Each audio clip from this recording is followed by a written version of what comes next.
The NASCAR Winston Cup Series returns after its second off week of the season, and for the ninth race of the season, we head to Dover, Delaware at the Dover International Speedway for the running of the MBNA America 400, and for the first time in Dover history, we have 42 cars starting the race at this 1-mile concrete racetrack. It's going to be an exciting one to see who can try and move through the field or keep their track position to win the ninth race of the 2003 season, and I'm joined alongside Trey Bartle, who's won here numerous times, and Trey, this is one of the more crazy racetracks we come to in terms of how the car just reacts around the racetrack. Think about coming off turn 4 and off turn 2. It's like you go up a hill as the car kind of bounces up out of the racetrack, but then as you go down to turn 1 and turn 3, it falls right back into the racetrack. You'll see the valence of these cars slam down into the racetrack going down to turns 1 and 3. Trey, this is a very physical racetrack for the drivers as you're getting forced down to the seat, squished down with the G-forces throughout these corners.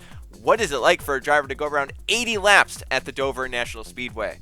It's very unpredictable. I mean, you ever watch a race, you just focus on one guy throughout a race, and it seems like he deals with something different every lap. Well, yeah. Imagine that for, you said 42 drivers now. That's what you can expect here.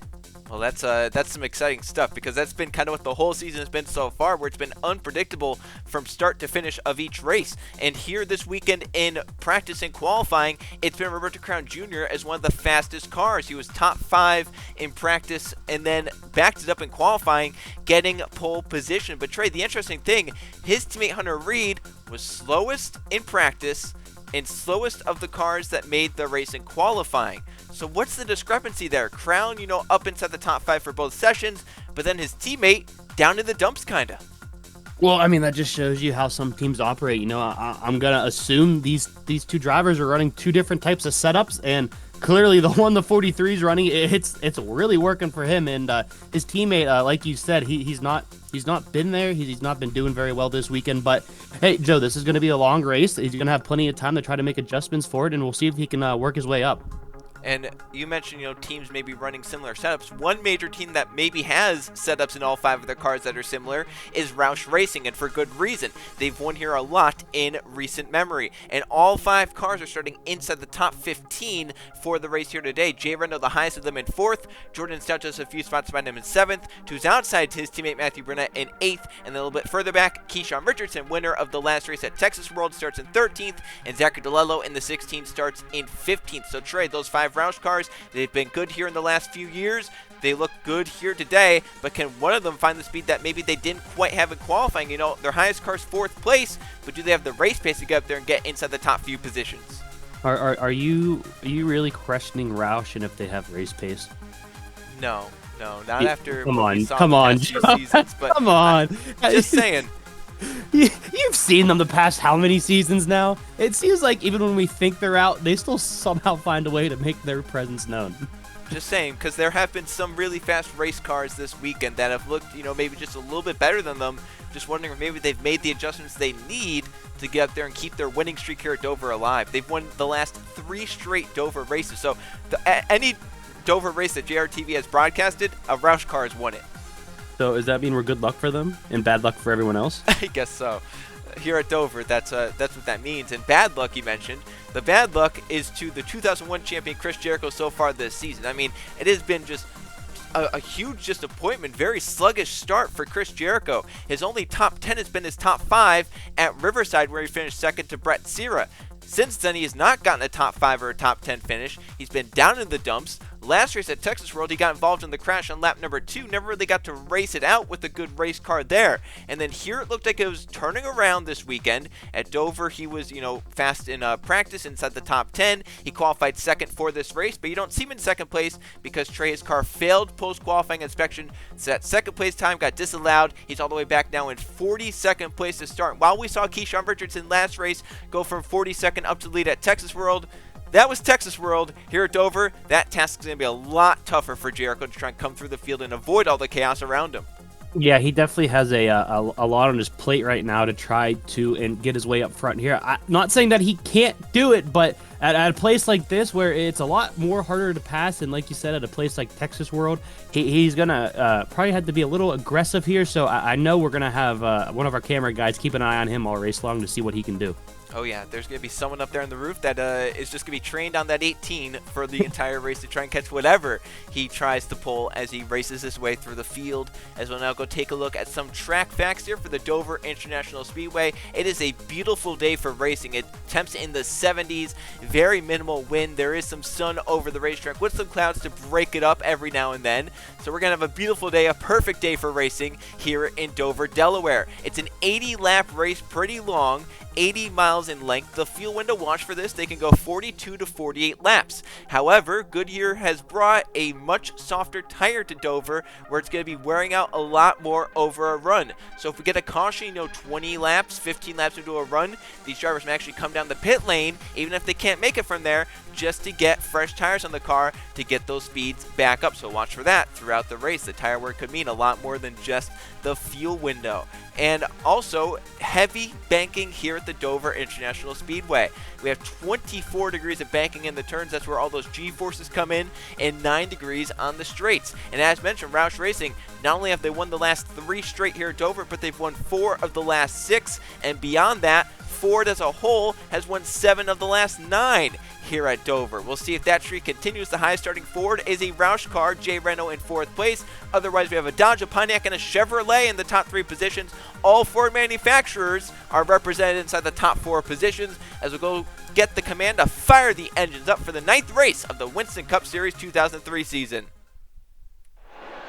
Drivers, start your engines!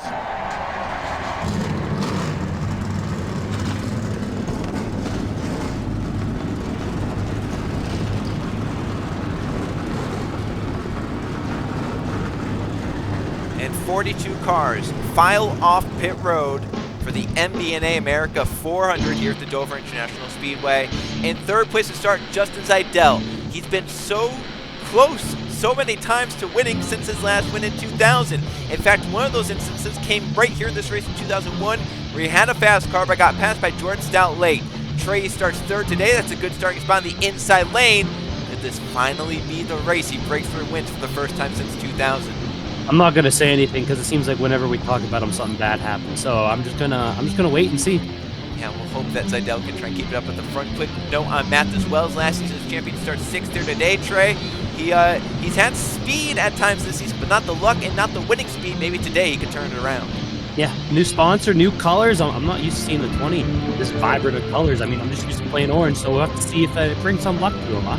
We'll see if Mathis Wells Fargo can get to victory lane here today at Dover. The pace car is in Roberto Carantini, who's been fast all week, and he takes the green flag with a rocketing start. The second quarter of the season is underway.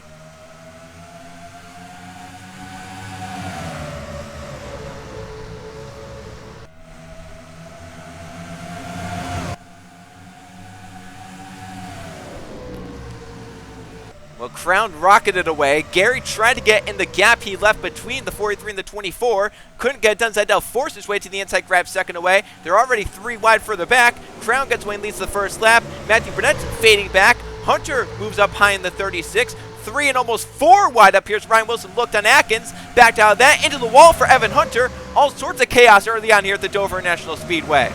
Yeah, I don't think 4 wide's gonna work here, Joe.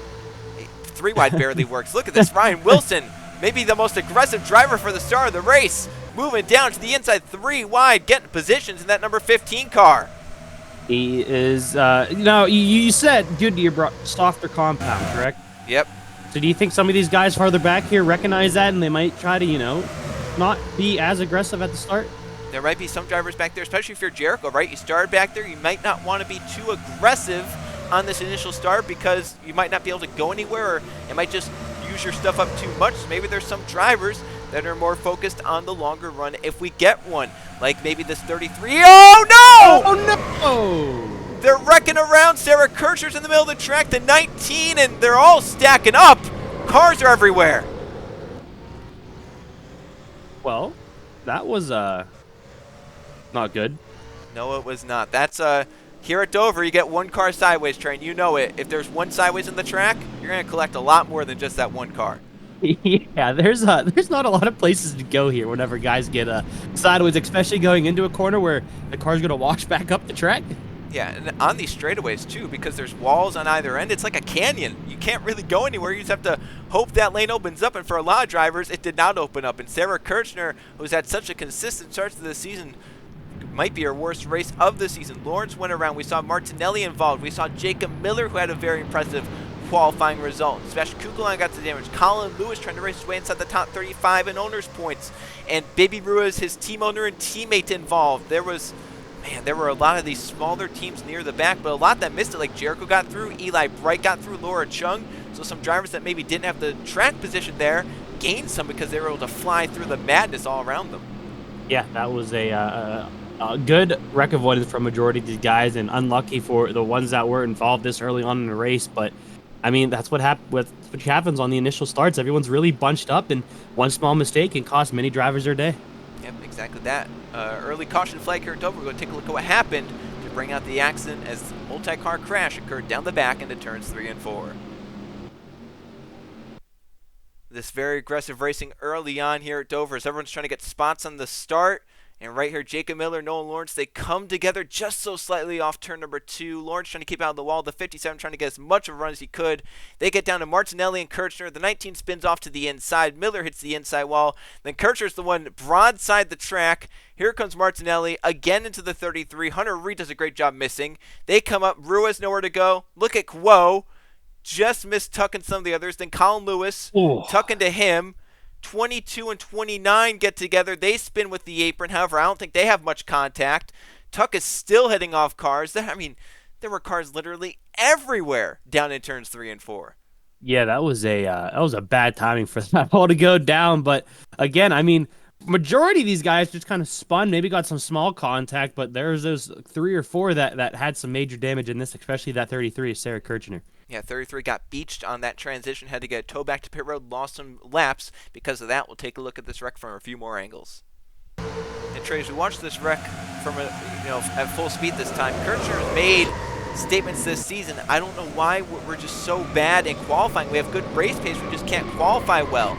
And this is, she's been lucky this season that she hasn't been caught up in stuff like this. But when it happens early on in a race and you get caught up, you point back to that qualifying effort and you say, this is why I got caught up in it.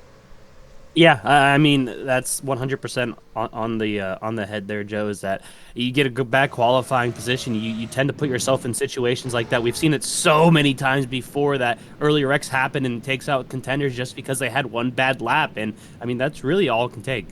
Well, let's go on board some of our big names that just missed this crash, like Chris Jericho and some others. And on board the MBNA cam, Chris Jericho had to start 42nd.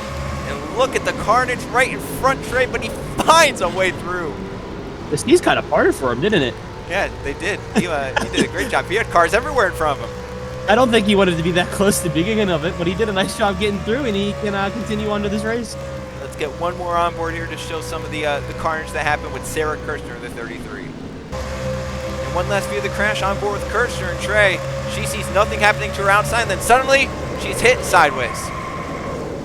Yeah, you never want to be sideways like this at Dover. You get hit there, and then, what a major hit that was. Yeah, she took some very hard hits in that, and then right here, she unfortunately just gets stuck right here in this transition. The car will not run with the damage and maybe some of the flat tires she has with that transition to the apron and the banking. First caution of the day out early on here at Dover.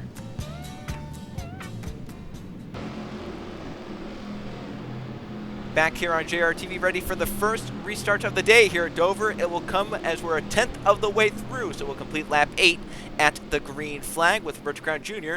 in control from pole position. Justin Zaidel still right there in second, but he was catching the 43 before that yellow came out. Tim Gary is now in third place, so about where he started. Remember, he started second place, got in line in third. Then Keyshawn Richardson, winner of the last race, has flown his way up to fourth, and Riley Sprinter trying to get some of that momentum back inside the top 5. Mitchell Collins has come through the field nicely, up to 6th in that number 12. Then Jordan Stout trying to get his season back going on the right track in 7th. Keegan Thompson, same story in 8th.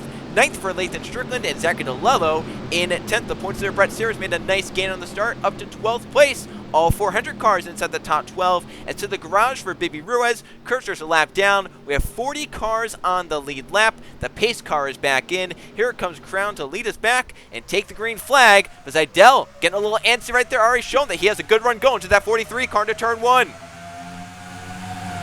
think we see that a lot. We mentioned it last race, didn't we? That you cannot pass below the bottom on the start here. And since these guys started up against the wall. Oh, Sierra. Brett Sierra nailed the wall off turn number 2. He'll drop a few positions, but get in line. Hopefully there's not too much damage to our points leader's car for the lead. Here comes Idell down to the inside of Rich Crown Jr. Racing off in the turns 1 and 2 to the bottom lane.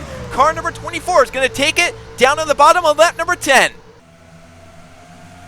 Is the 43 going to be able to stop it at just 1? But no, this 28's got a big run to the inside here, and he's going to fall back. Joe, that's a big line of cars on the inside. Crown Jr. might want to hurry up to the bottom if he can. Mitchell Collins being aggressive. He gets the 3rd place. He did not start well at all here today. Here comes Lathan Strickland. He's been so close to victory this season. He's a consistent top 10 in the points, trying to get even higher up in the point standings. He brings DeLello by the 43 with them. Here comes Ryan Wilson in the 15 by the 43. Crown cannot find a way down low, and being aggressive for Mathis Wells, he just kind of shoved Jordan Stout up out of the groove. That was a caution. Max Davis and Martinelli. He was involved in the first incident. Yep, and Davis had missed it. So you have to wonder how this happened. It happened on the backstretch. Obviously, the 21 was punched in on the nose, but 2 cautions in the first 12 laps here, and it looks like, Trey, we're going to be playing some strategy games. Who stays out? Who doesn't? Looks like the 16 might be staying out. Yeah, Zacadillo. Actually, he might be second thought? No? He decided against the second thought? So they've gotten 11 laps, but a lot of them have been under the caution flag. So far, only the 16, the 5. How about the 77? Tyler Belladonna, Conrad Evans. Kirchner's a lap down, so she can't pit this time anyway. Max Davis. Strategy. You would think for these drivers, you might only take 2 tires because you don't have too many laps on those Goodyears. Yeah, definitely. We'll have to see how some of these front runners do. 28's getting 4. Yeah, 4 for the 24. Majority of these guys are actually getting all 4 tires. All getting 4 tires. Ooh, that was close contact between the 48 and who was that? Back there is that Brett Sierra. Brett Sierra's backwards in this pit stall. He has not had a good couple of laps here. No, he has not. And now he's 3 wide coming off pit road, and I think there's another car back there that might be sideways as well. There was. Oh, we love pit road, Joe, don't we? I think it was the 40. Man. Alrighty then. Well, we've had different strategy calls. We've had contact on pit road. 4 tires for the 24 is the first off. 33 and the 21 don't come down. They have damage. We'll go check out what happened, though. Davis and it looked like Martinelli involved in the second accident of the day. Well, Trey, if you remember back at Riverside very early on this season, Max Davis had made contact with Evans at one point during the race, spinning the 21 out. It looked like Davis, there at Riverside just kind of hit Evans, but blamed Evans for the contact, and maybe that was a war of words that Evans wanted to end on the racetrack because he just kind of turned Max Davis there down the back straightaway. And unfortunately for Martinelli, second time he's been an instant bystander in the crash, just had nowhere to go with it. Yeah, that 67 is not having a good day right now. But yeah, I mean, it's hard to tell with Evans if he ever means it or doesn't mean it. I feel like if you ask a lot of drivers in the garage, they're gonna say 80% means it, 20% doesn't. But it's always it depends on the situation, I guess. We'll have to hear from him after the race and see what he says.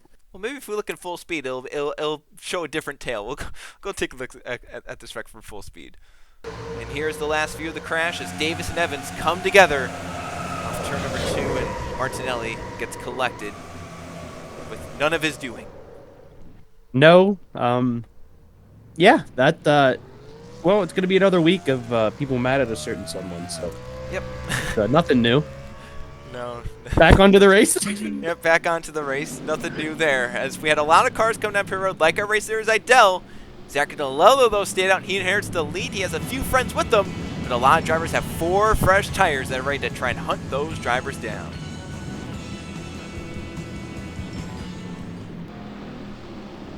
Coming back to the green flag here at Dover, as we'll complete the 15th lap. Few cars stayed on the racetrack. It's the top 5 positions. DeLello, Thompson, Belladonna, Evans, and Davis all stayed out. Davis with that damage in the 21.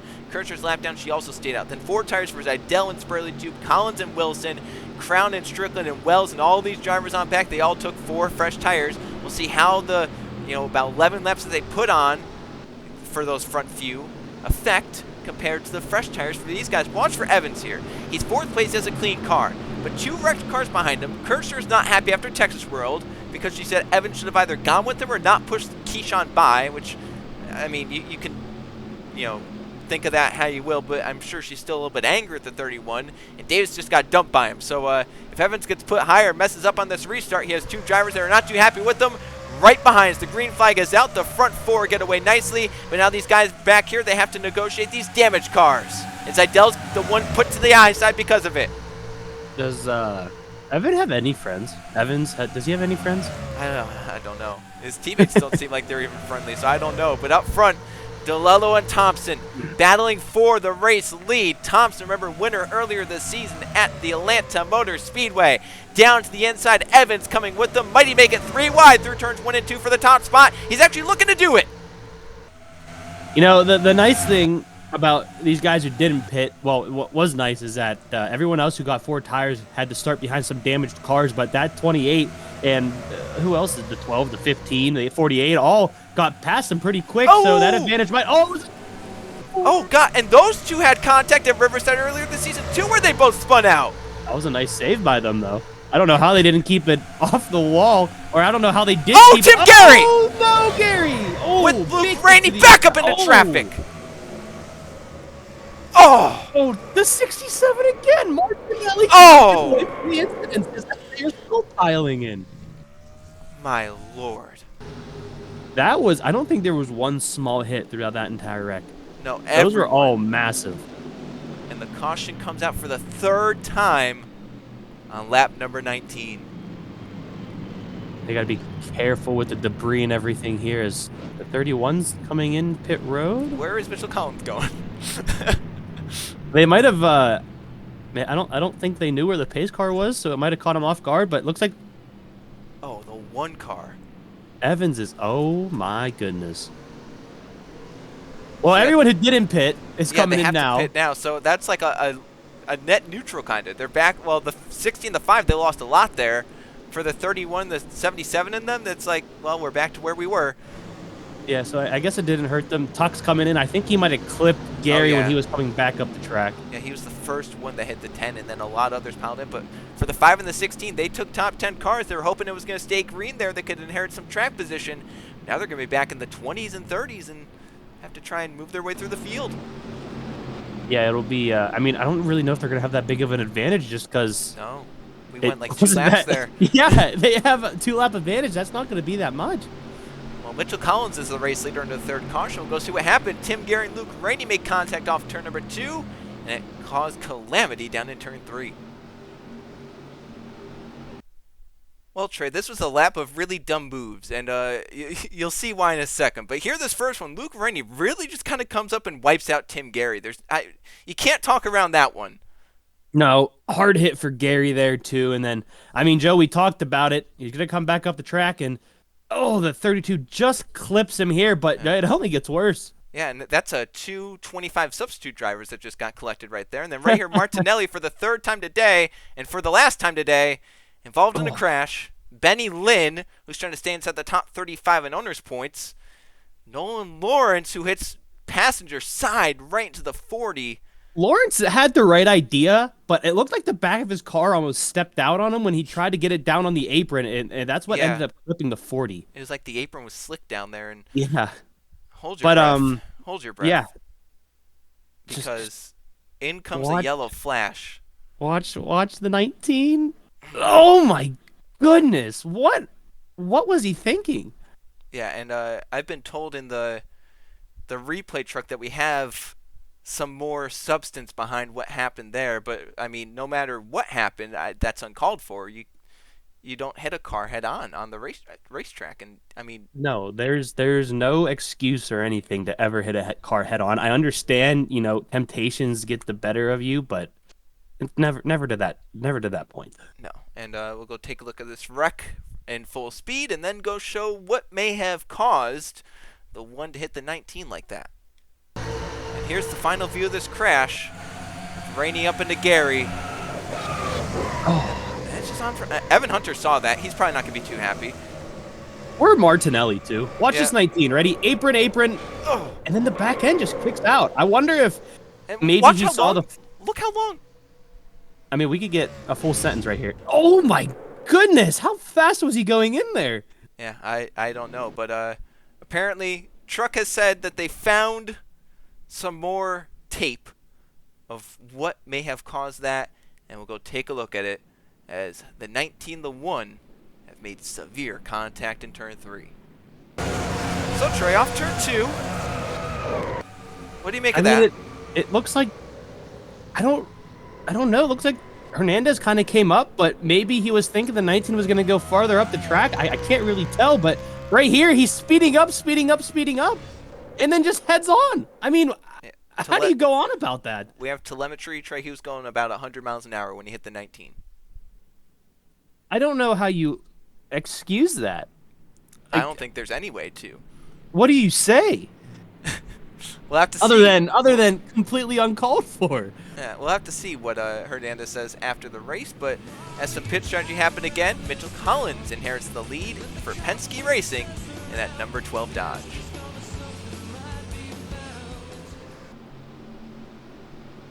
Third accident of the day being cleaned up and ready to go back green. We'll see if we get maybe a long green flag run in after this restart. Mitchell Collins is the leader, Ryan Wilson in second, then Lathan Strickland, Matheus Wells, and Jordan Stout are the front five. Then you have Riley Spurley, Road to Crown Jr., Justin Atkins, Keyshawn Richardson. How about the run for Joshua Harrison up inside the top 10, that number 11 car? A lot of shuffling of the field with different strategies and all these cautions that have come out. A lot of cars to the garage done like the 140, 67, 10, 19. Kersher's on the track a lap down. She's the only car a lap down, 36th.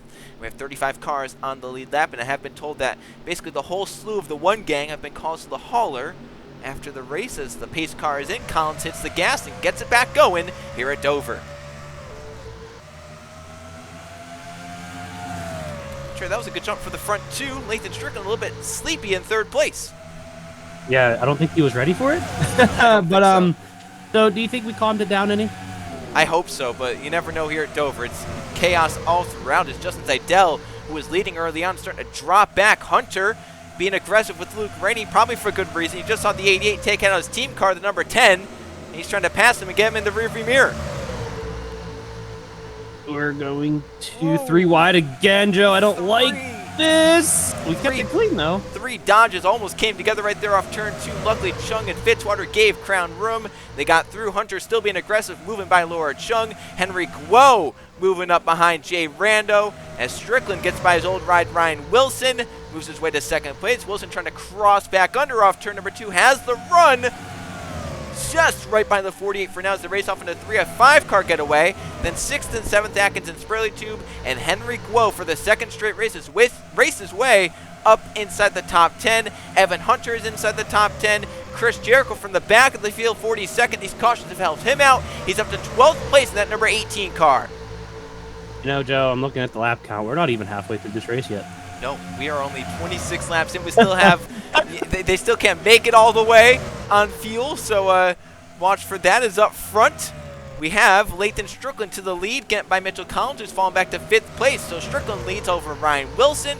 Jordan Stout going for 3rd on Matheus Wells. Aggressive right here with Atkins and Spurley for 6th and 7th. Collins trying to get a spot back from Matheus Wells, and Atkins keeps the spot from Riley Spurley Tube. A little bit further back, Laura Chung under fire from Chris Jericho. That would be for 11th place on the racetrack.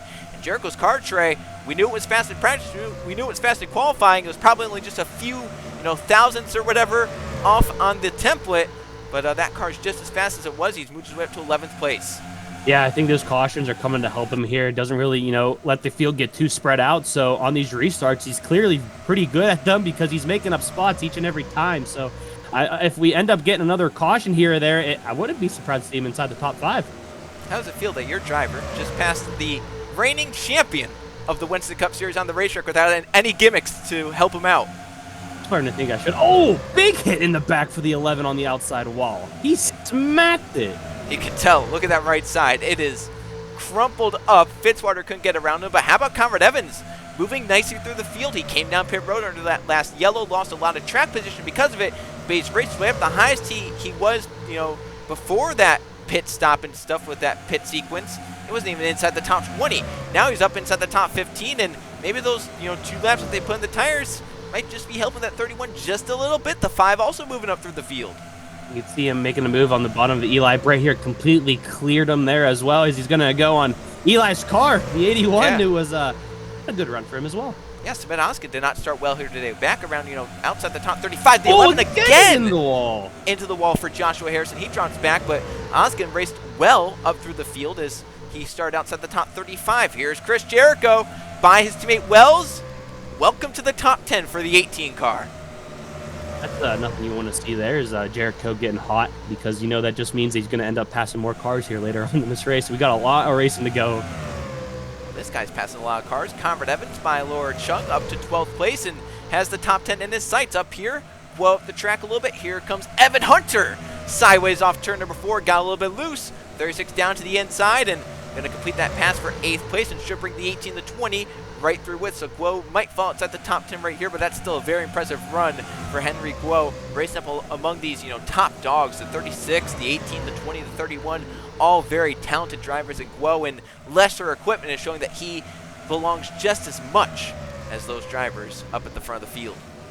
Yeah, 100%. I know we're trying to do anything we can for him, and he's definitely making the most of what he's got here, but he's really impressing us all as we have a solid battle here for second place, as that 48 is slowly starting to get farther and farther in the distance there. And the gap had been stabilizing. Then Jordan Stout made the pass on Ryan Wilson for second place. The gap opened up because they battled for about a lap. And now the 15 gets it back from the 6. So Wilson back to second, Stout back to third. And Justin Atkins has one of the faster cars on the racetrack. He's moved his way up to 4th place. And Trey, both of his career victories in the Winston Cup Series at Kansas and at Las Vegas, they came in this Cheetos paint scheme. So, you trying to say that, we might be seeing the third one? We could be. You never know. And we still have a lot of racing to go. But Evans now up inside the top 10. Jericho fading back down the 18 car. So maybe he pushed a little bit too hard. The tires have worn off that number 18 because a lot of cars have gotten by him. And now the 8's trying to get by him. So Jericho fading back here. Good run for Belladonna. He's on the same strategy as the 31 and the 5. They've moved up nicely as Evans is through to 9th. Wells falls back to 10th but gets in line. And up here we have a 3-way race for 7th, 8th place with Jay Brando moving by Mitchell Collins. Here comes Evan Hunter as well. And these guys are getting all sorts of crazy. There's some great racing happening behind the leader here, Trey.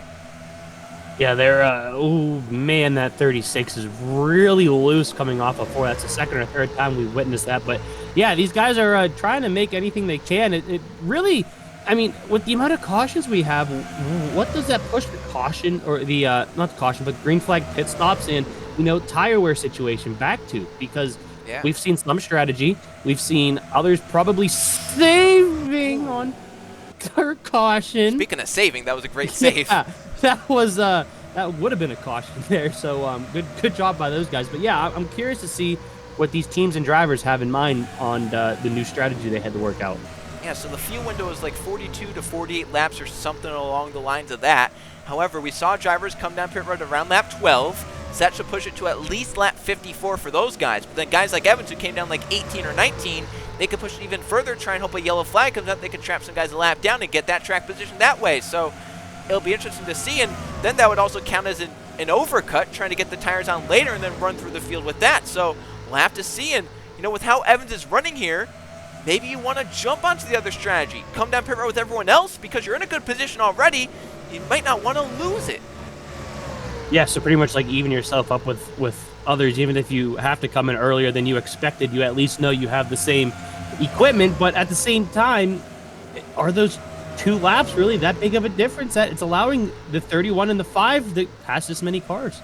It's just interesting as Belladonna gets right to Mathis Wells there and almost spins him. But it's just interesting because the cars that came down, you would think the 16 would also be doing well. But DeLello is stuck back in 22nd place, can't make passes. But everyone else that came down with them, the 31 is up now to 7th place, the 5 just moved to 8th place, and the 77 is inside the top 10. Those 3 cars came down with the 16, took the tires on, so you have to think that even those 2 laps or so, they are making some sort of difference. Well, that also could put in the mind that, might have been contact. Oh, there was definitely between contact. The 36 and the 30. I don't think you can say there wasn't at that. But it makes you wonder, maybe, do you think this 5 and 31 or in 77 are pushing this hard because with the amount of cautions you had at the beginning of this race, they're expecting more, and maybe that 16 is just kind of holding out, waiting for a long run, or they going for something else? Well, at this point, you're getting down to about 15 laps to pit stops. They're not going to fall back to the 16, or the 16 is not going to game up to them. I mean, the 16 is 9.2 back in the leader. Evans is 3.9. So that's what, 5 seconds that the 16 would have to make up in like 10, 15 laps? That's not going to happen. So you just have to think that these cars are just working well, the tires are working well, and they're moving through the field. I mean, Keegan Thompson right here just passed Evan Hunter. That's to 6th place. Evans is up to 4th place, and every lap he's chipping into that gap to the leader. Yeah, so it'll be very interesting to see if maybe that 31 tries to go even sooner than anyone else goes to try to make up some room, even though if he goes when everyone else does, he's technically undercutting his original strategy. So we'll have to see what he plans to do here. 8 car looks pretty good, too. He started around mid-pack, 20th place, just up to 10th by Jay Brando, and Tyler Belladonna continues his march through the field. That's 8th place, getting by that number 30, Justin Atkins. It's great to see that Jasper Motorsports has made a huge step this season. I know that they're not consistently running like this, but when you have just solid runs like this, Martinelli at Las Vegas was one of the faster cars there, inside the top 5 for most of the race, ended up inside the top 10 at the end. Tyler Belladonna right here, racing well with that strategy, up to 8th place. He might get to 7th before pit stop start, with Evan Hunter falling back to him on a little bit worse tires. It's just great to see these Jasper cars finding speed this season and finding different strategies they can play if they don't necessarily have the speed. And look at this right here. Thompson and Spurley too going aggressive. 20 against the wall, and the 5 moves through the 5th place. But trade that last lap, Conrad Evans, he gained 3/10 on Lathan Strickland's lead. And I think Lathan's still in clean air, right? We haven't caught up to any sort of lap traffic at the moment. So, no, he's got plenty of room there. So that 31 is absolutely cruising right now. And he's running higher. He's running higher on the racetrack. Everyone else is around the bottom.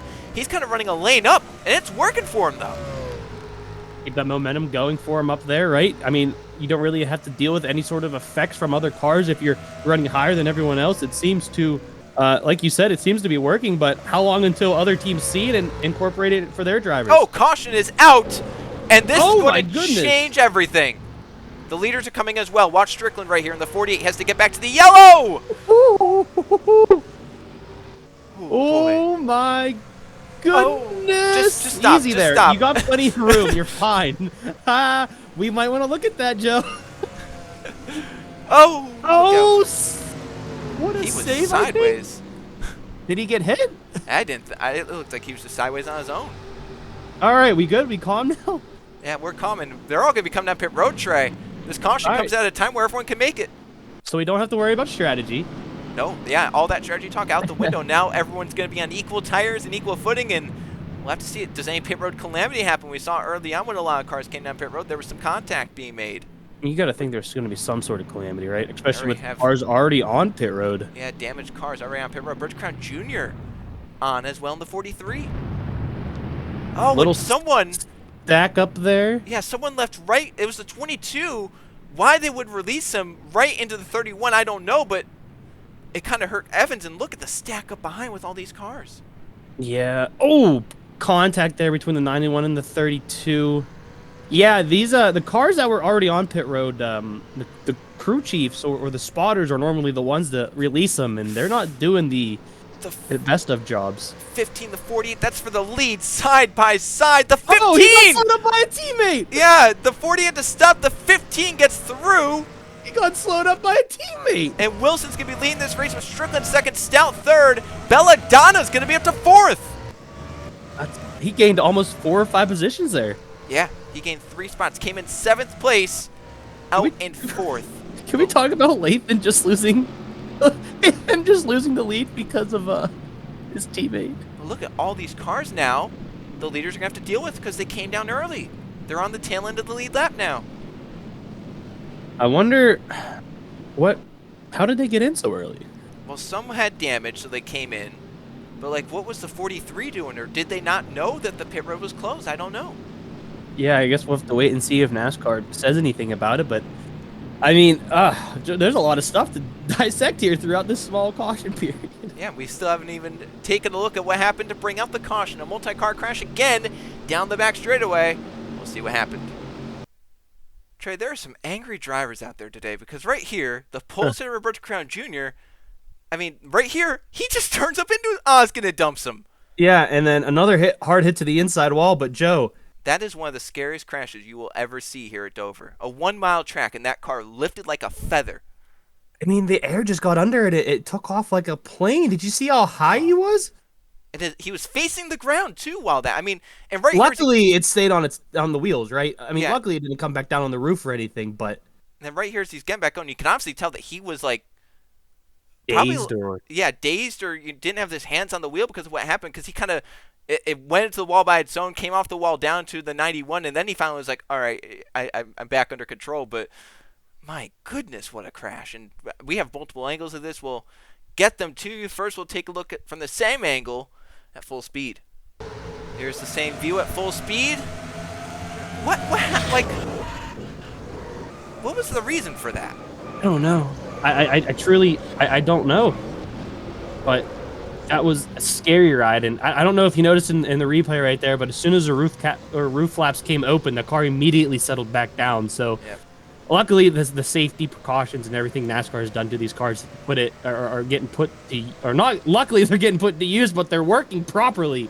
Yeah. So, what a scary ride for that 81. Yeah, that was one of the scary crashes I've ever seen here at Dover. We'll take a look at one more angle for the crash. Here's the final view, the scary crash for Sebet Ozgen down the back straightaway. Wow. You never want to see the underside of a car. Nope. That's never good news. And then right here, I mean, that's just bad luck, like you said. Ozkins was obviously, oh my goodness, I forgot how fast he came in there, but Ozkins was obviously either dazed or confused on where he was at, because I don't think he was expecting to take that big of a hit. And then the landing is even one of the biggest hits, because it hurts to hit ground in these cars when they get up in the air, Joe. Yeah, they're not meant to be up in the air, so when they land, they're going to land hard. And unfortunately for Ozgen, he felt that. Did drive the car away, though, back to the garage. He's obviously done for the day. But at the front, it's going to be Ryan Wilson after pit stops. He's the new leader here at Dover. Back here on JRTV, ready to get this race back going as the caution is being cleaned up for the fourth time today here at Dover. Still over 20 laps to go. Before we get to those final 20 laps, let's get to our Gatorade audience analysis for this week. As 2 weeks ago at Texas World, we asked where should it be placed on the schedule. All got at least 10% of the vote, but the winner was first quarter at 32%, but a lot of people, 31%, said maybe the third quarter deserves to be in. So I guess wherever you put it on the schedule, Trey, it would be fine for people. Well, yeah, wherever it's at, people are happy with it is what I'm getting at there, right? Yeah, and this week we're asking about some of the 1 mile tracks on the schedule. What is the best 1 mile track on the Winston Cup Series schedule? Is it right here in Dover? Is it Rockingham? Is it New Hampshire? Or maybe Phoenix? Jeez, Dover is making it interesting right now, ain't it? It's being a little bit crazy, isn't it? Yeah, it's I don't know what these guys put in their cereal this morning, but I don't know if I can answer that one, Joe. It's a hard one. I like them all. Yeah, they're all very unique tracks. As we're getting back to the green flag here, we'll see how you guys vote. We'll show the results next week at Talladega. More cars out, like Sebet Ozgen, a lap down for Kirchner still, and now a lap down for the 54 Jack Carter. But on the tail end of the lead lap to 22, 43, 42, 91, 57, and 32. Whoa. There's going to be some damaged cars in that as well. The green flag is back out. Wilson jumps low. The 54 is slow. It stacks everyone up. And the top side, not the place to be for Keegan Thompson, Eli Bright, Mathis Wells, Riley Sprinter, and Mitchell Collins. They have nowhere to go around the 54 car. That's a lot of big contenders that are getting slowed up by him. We got to be careful. Keegan was aggressive to get down low, but Eli and Wells and the rest are still held up. All sorts of chaos back here. The yellow is out. For what? Joshua Harrison. Fifth caution of the race. Luke Rainey, he wasn't involved with that, right? He looked pretty far back, but I don't think he was. Well, this is big for these guys, Trey. They're back now on the lead lap. That is true, but man, Lord. this is a uncharacteristic of Dover. Yeah, normally we get those long green flag runs, and here today we have not gotten anything that resembles that. We haven't gotten green flag pit stops. We won't get green flag pit stops, and Ryan Wilson, though, continues to lead. We'll go see what happened as Joshua Harrison involved in this one in the number 11 car. The line to meet Luke Rainey after this race, Trey, might be a little bit long because for the second time today, he dumped someone off turn 2. This time, though, Joshua Harrison kind of got him back. Probably not on purpose, but did spin the 88 around. What's with everyone dumping everyone today? I don't know.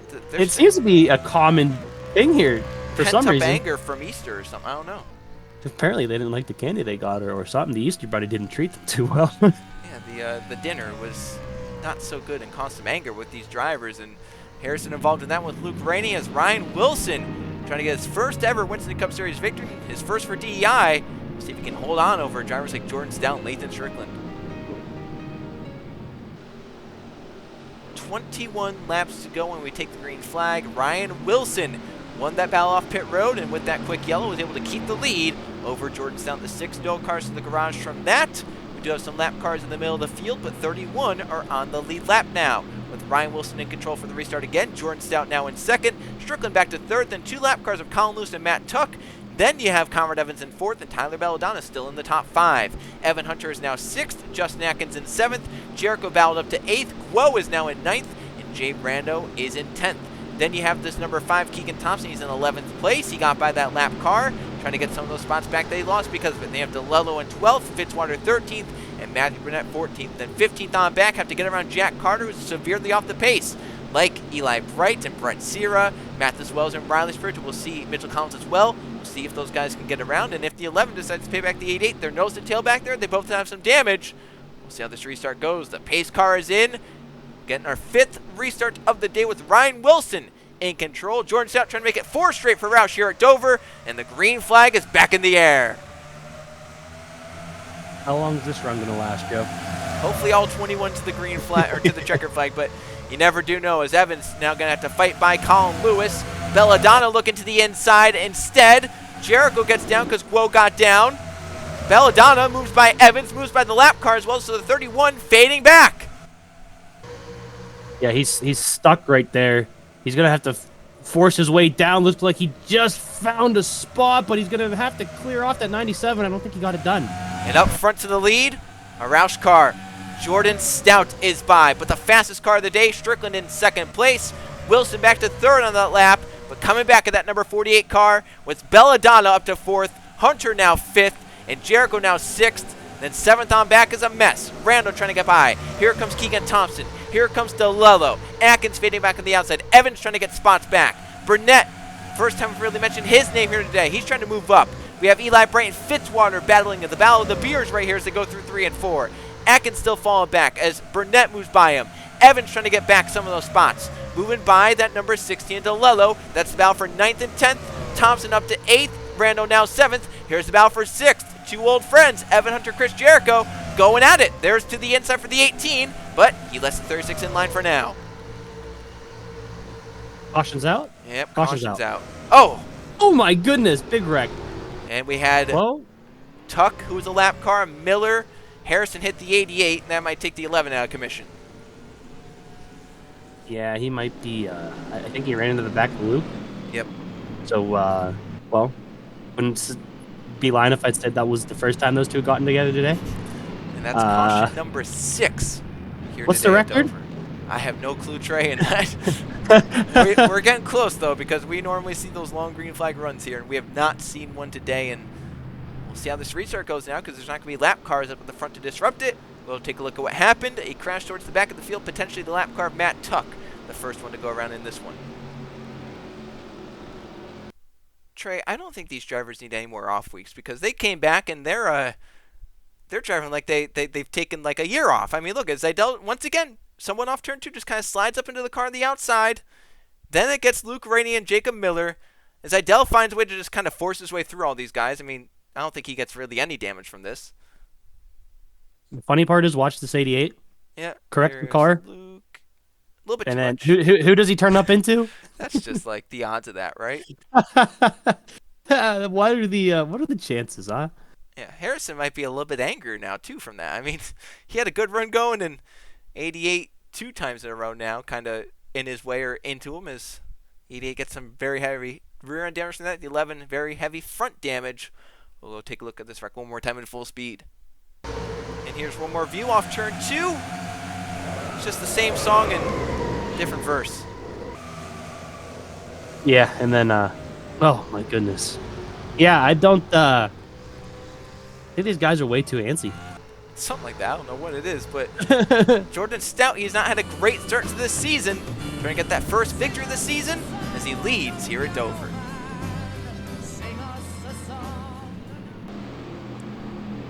"13 laps to go when we take the green flag. Cleaning up the 6th caution of the day. Jordan Stout in car number 6 leads, looking for Roush's 4th straight victory here at Dover. And Trey, Stout won this race in 2001. When he won it, he had to beat a Hendrick car that had dominated the race to do it. Well, a Hendrick car has dominated this race. He's currently beating Lathan Strickland back in 3rd, with Wilson between them in 2nd. Then Belladonna, 4th place for that Jasper car. Can he try and hold that track position to the very end? Evan Hunter in 5th. Chris Jericho from the back is now in 6th place, looking for his 2nd top 5 of the season. You have Jay Rando, Keegan Thompson there. Conrad Evans is moving up. Matthew Burnett, Eli Bright. We'll see how this final run goes and if we get another yellow flag to break up this final run. As the pace car is in, Jordan Stout going to be in control of the restart. And there he goes. Green flag back in the air. Wilson stayed with him in the 15 car, and Strickland again kind of caught sleeping. I think it's going to come down to one of these front 3. You have to think, right? I mean, they've been dominating all race long. It has been really just these 3 up at the front of the field here today as Stout and whoa! Belladonna, I think, just made contact with Lathan Strickland. They're going to be 3 wide for 4th place. Gotta be careful here. And so Jericho gets the advantage from it. We're still 3 wide. And Tyler Belladonna is going for 2nd place in that 77. He might be one of those sleepers, huh, Joe? I guess. Look at him. 2nd by Jordan Stout. Can he run down Ryan Wilson? 11 to go at the line. Jericho to 3rd from 42nd place. And Jay Rando, the high starting Roush car, moving by his teammate for 4th. Evan Hunter trying to get back into the top 5. Conrad Evans is gaining through the field as well. Strickland really dropped. He's back with Keegan Thompson and Zachary DeLello and the rest of the crowd back here. Yeah, he's got clearly just got caught off guard there. That was close. That was very close. The 31 had a lot of speed. The 36 had no speed whatsoever. Looks like he's still struggling with getting loose off of turn 4. But Joe, the 77, finding his way up there. Yes, he is. He's gaining on Ryan Wilson lap after lap. But when he gets there, can he find a way around him? He's running lower. He's getting that clean air. The 15 washed up. A great run off turn 4. Here comes Belladonna for the lead. Down into turn number 1. Oh, 15 thought about shutting the door on him, but he was already to the inside, Joe. He cleared him coming off of 2. But now he might bring Chris Jericho with him. Here comes the 18 going for 2nd place. And Jay Randall right with them going for 3rd place as they race through 3 and 4. The 77 gapping as they battle for a 2nd. But now Jericho is clear. He has 8 laps, 8 miles to run that 77 down as they race into turn number 1. Jasper Motorsports has 1 win as a team. It came in 2001 with Ronald Kennington at Daytona. But what would it mean, Trey, to win on a track where downforce means so much rather than just the draft like Dover? It would mean everything, especially with, think about his teammate this race, right? The total opposite end of what the 77's doing. 3 accidents and pretty much 3 accidents in a row.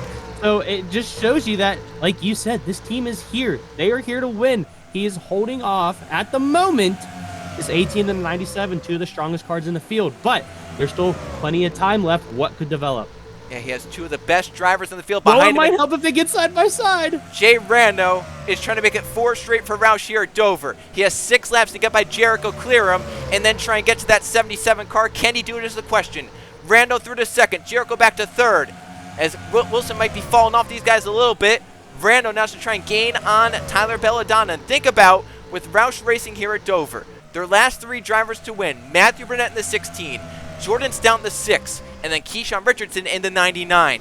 The 97, nor Jay Rando were in that bunch.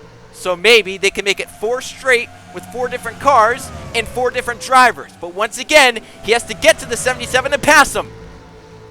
Yeah, that is that would be very impressive for Roush to do something along those lines. But like you said, he has to get past his 77, who, honestly, Joe, throughout the race, looks like he's just gotten stronger and stronger. Yeah, earlier on when he was passing cars, with Evans and Thompson, we had said, well, maybe it was the tires because everyone on tires is really moving through the field. But Trey, I have to think that now with how he's going, even if he doesn't win this race, that car and that driver put in a lot of effort and work here today to have just pure pace with 3 laps to go. He's leading, but Rando is gaining in the 97, and Jericho coming with him as well.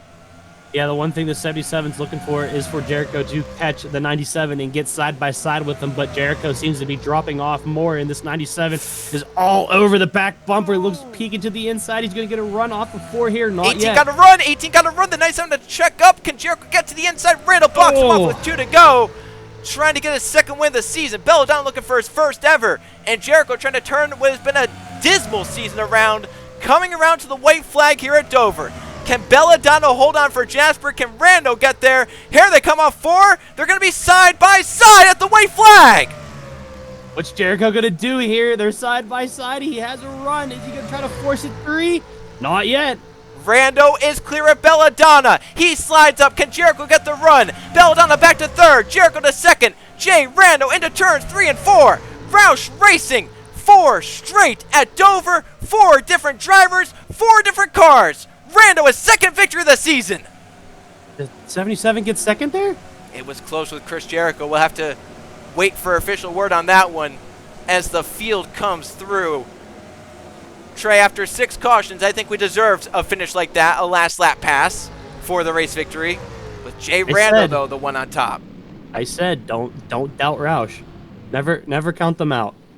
And Jay Rando showed that. And that's his 2nd victory of the season. He joins Brett Sierra as the only driver so far this season to win multiple races. And as mentioned, when he won that first one, he might be the top dog at Roush this season. He's definitely making his name known, right? Oh yeah, that is for sure. As Jay Rando gets the victory lane in what felt like a marathon here in the MBNA America 400 at Dover.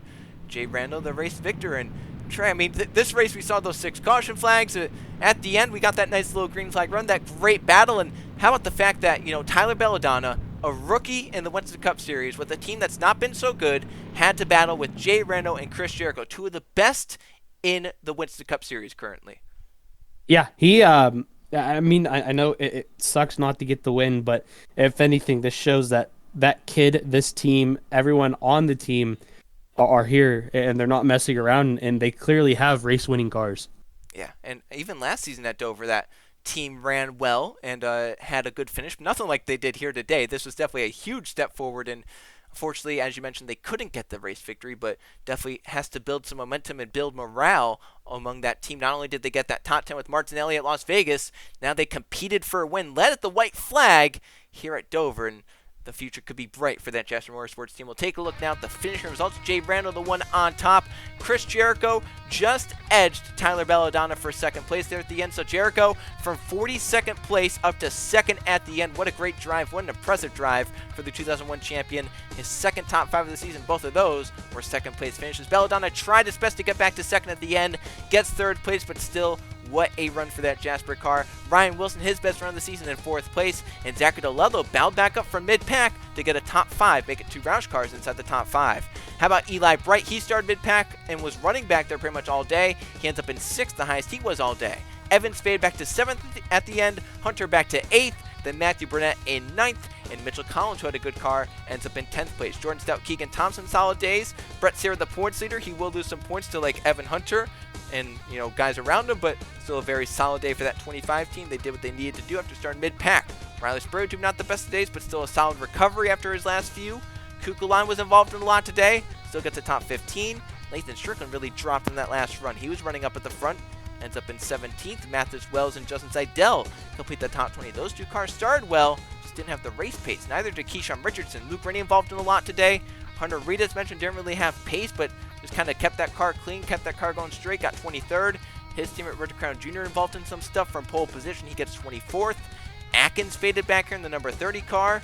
Max Davis had damage. Henry Guo had a lot better car than that, but obviously the last run just did not go his way. Maybe that last set of tires or something just affected that 0 car. We had 30 cars finish on the lead lap. As Kirchner, Tuck, Lewis, and Carter all lapped down. And a lot of cars out from crash damage as we had 6 cautions here today at Dover.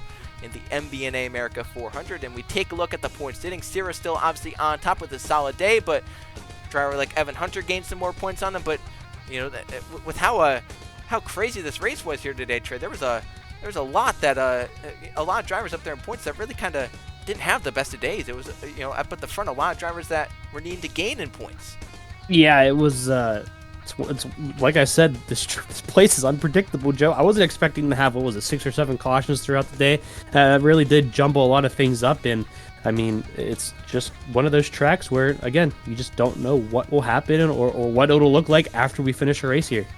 Well, Trey, if you thought this week was crazy, race number 10 might take it up a notch as we're going racing at the Talladega Super Speedway for the Aaron's 499. We almost saw an upset here today at Dover.